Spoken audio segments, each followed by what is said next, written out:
Halo, Assalamualaikum warahmatullahi wabarakatuh. Perkenalkan, kami dari kelompok Develop Management Team. Di sini kami akan membahas materi tentang Critical Change Method.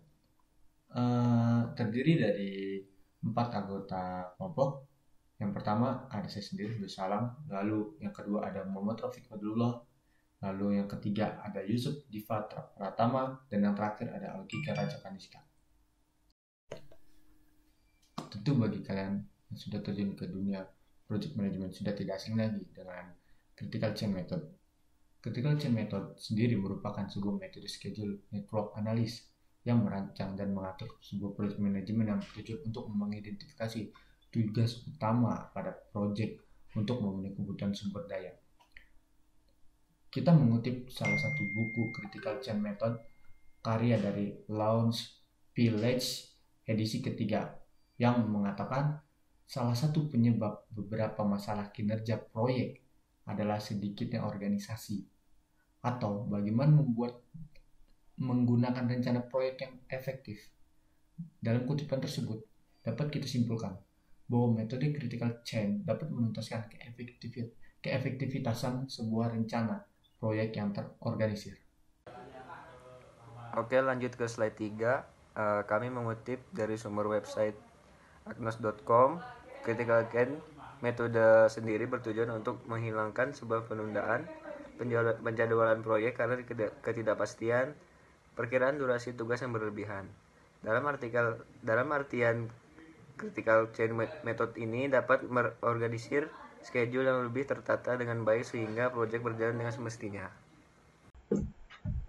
Nah, di sini kita bisa melihat ada salah satu kutipan hasil karya dari Lawrence Pillage yang berisikan tentang hal pertama yang perlu Anda lakukan untuk berhasil dengan sebuah proyek adalah untuk menggambarkan hasilnya yang ingin Anda buat dan rencanakan bagaimana Anda akan menciptakan hal tersebut.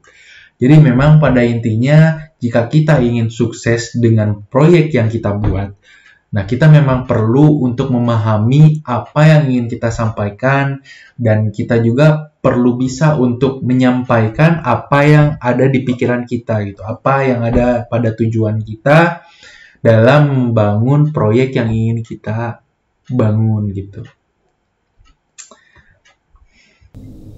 Menurut sumber website acpnotes.com, step pada metode critical change terbagi menjadi 6 step sebagai berikut. Yang pertama, identifikasi aktivitas dan ketergantungan. Pertama yang kita lakukan, kita harus mengidentifikasi aktivitas dan ketergantungan kita sama menjalankan proyek. Hal tersebut bertujuan untuk mengidentifikasi segala aktivitas kegiatan dalam proyek berlangsung. Kedua, membuat network diagram. Kedua, kita harus membangun network diagram. Hal ini bertujuan untuk membangun sebuah project manajemen yang terstruktur. Tiga, definisikan kendala. Ketiga hal yang harus dilakukan adalah mendefinisikan kendala apa saja yang akan terjadi ke depannya sehingga bisa meminimalisir kendala tersebut. 4. Menentukan jalur kritis. Keempat, menentukan jalur kritis, di mana hal ini bertujuan untuk menentukan sebuah jalur yang tepat agar project manajemen terorganisir. 5. Menentukan buffer. Dan yang keenam adalah menerapkan sumber daya.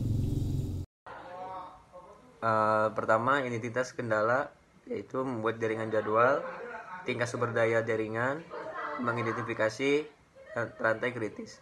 Yang kedua, memanfaatkan peluang untuk memperpendek rantai kritis. Yang pertama, cari peluang untuk mengubah atau menambah sumber daya untuk menghapus tugas dari rantai kritis. Yang kedua, mencari peluang untuk mengubah hubungan tugas untuk menghapus tugas dari rantai kritis.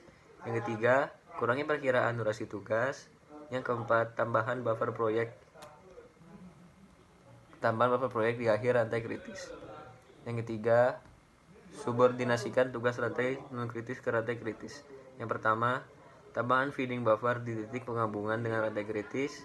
Yang kedua, terlambat memulai rantai makan. Yang ketiga, hapus kelebihan sumber daya yang dihasilkan dari penambahan buffer. Yang keempat, tinggikan kendala. Yang pertama, tambah atau ubah sumber daya di lokasi strategis untuk mempersingkat waktu kritis santai. 170 mengembangkan jadwal rantai kritis proyek tunggal, mengembangkan jadwal rantai kritis proyek tunggal. Yang kedua, merevisi proses pada tugas rantai kritis untuk mengurus durasinya. Yang kelima, hindari inersia. Yang pertama, simpan jadwal dasar. Yang kedua, kembali ke langkah pertama untuk menjelajahi peluang lebih lanjut guna mengoptimalkan alur kerja. Oke, nah di sini kita masuk ke dalam pengertian critical path method. Jadi apa sih critical path method itu? Nah, critical path method atau biasa kita singkat sebagai CPM atau metode jalur kritis itu merupakan sebuah model kegiatan proyek yang digambarkan dalam bentuk jaringan. Nah, kegiatan ini digambarkan sebagai titik pada jaringan dan peristiwa yang menandakan awal atau akhir dari kegiatan yang digambarkan sebagai busur atau garis antara titik. Di sini kita mengambil beberapa referensi dan mengumpulkan beberapa sumber. Di antaranya adalah yang pertama ada buku Critical Chain Method karya Lawrence Pillage edisi ketiga. Lalu yang kedua ada website dari medianality.com yaitu merupakan resume karya dari Rian Ananda dan Ari Arfianto. Yang ketiga ada website dari ignatz.com yang menjelaskan tentang critical chain method. Lalu yang keempat ada website dari lingkaranism.com yang menjelaskan tentang critical path method.